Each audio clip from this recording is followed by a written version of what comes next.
Hello, my name is Becca, and I'm an undergrad at the University of Washington studying marine biology and environmental science. I've always especially loved large predators, so today I want to talk to you about a large predator dear to me, grizzly bears, and more specifically, restoring grizzly bears in Washington state. Historically, grizzly bears lived all over the Pacific Northwest and throughout much of Washington state. Today, Washington's grizzly population is limited to select, isolated regions of the Selkirk Mountains and the North Cascades, though there have not been any grizzly sightings since 2010 in the Cascades. Bears were hunted extensively by European settlers for their pelts and because they were generally perceived as aggressive or a threat to human activities like hunting. Today, Washington's grizzly population is made up of less than 20 individuals.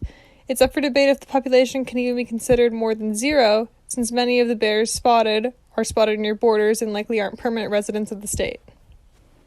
Much like with the gray wolves, whose recovery in Washington has been a source of controversy, grizzly bears are not well liked by the public. People fear that reintroducing large predators into their area will put the safety of their pets, families, or local herbivores in danger.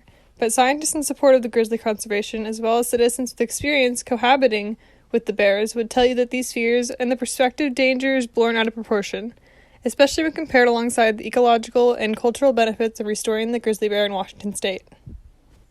Many ecologists and wildlife officials believe that the reintroduction of grizzly bears into Washington is not only possible, but will help restore and bring harmony to ecosystems.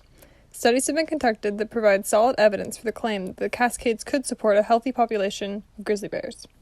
A recovery of grizzly bears in Washington state would increase biodiversity, restore and protect the cultural importance of the grizzly bear, especially to those indigenous groups in Washington, and help to bring balance to the ecosystems of the North Cascades. Predators eat prey animals. This is a fact of life and the source of many hunting communities' resentments towards large carnivores like wolves and grizzly bears.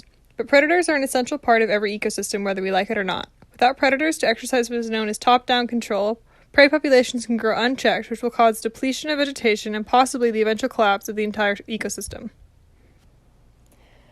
I think that the key to building a bridge between people and predators, and no, not like a literal bridge, because while I love bears, it's wise to keep your distance from wildlife, is building up people's understanding of these animals. The Washington State Department of Fish and Wildlife is currently discussing possible plans of actions and options regarding the existence and conservation of bears in Washington State, and I'm hopeful that in my lifetime I will get to see the population recovered here in my home state.